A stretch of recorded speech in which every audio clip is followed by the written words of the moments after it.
Today's lesson is lesson 4, have and have not. We're going to look at how to say a thing, looking at some basic things words and discussing gender in Spanish, masculine and feminine.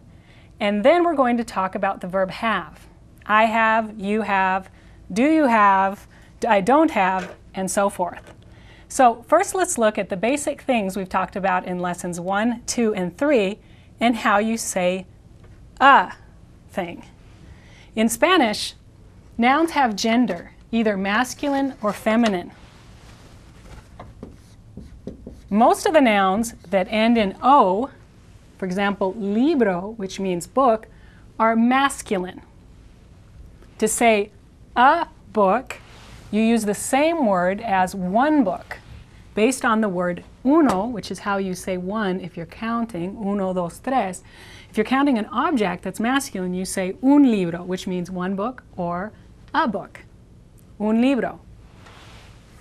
The word for pen in Spanish, pluma, is feminine. Most Spanish words that end in A are feminine. The way to say a pen in Spanish is una pluma. Now this un is like un, and una is una. A book, un libro.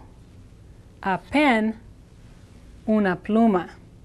Now not all nouns that end in O are masculine, though most are, and not all nouns that end in A are feminine. There are actually some exceptions. For example, the word dia, which means day, is masculine. This is why you say buenos dias with an O in buenos to match the masculine noun dia. Now, with words that are, here I'll put dia over here, words that are exceptions, or with words that you can't tell because they don't end in O or A, in my materials I use M to indicate that a noun is masculine and F to indicate that a noun is feminine. So for example, dia would have an M after it because it's masculine, dia. Let's look at some of our other words. Nombre, which means name, is masculine. So a name is un nombre.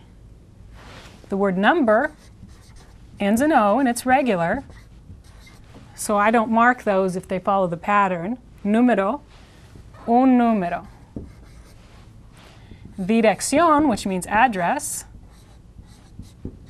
So we have name, number, and address. Dirección is feminine.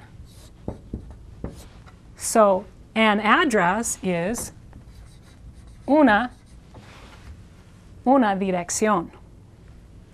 The Spanish word for class, clase, ends in E, so you can't tell.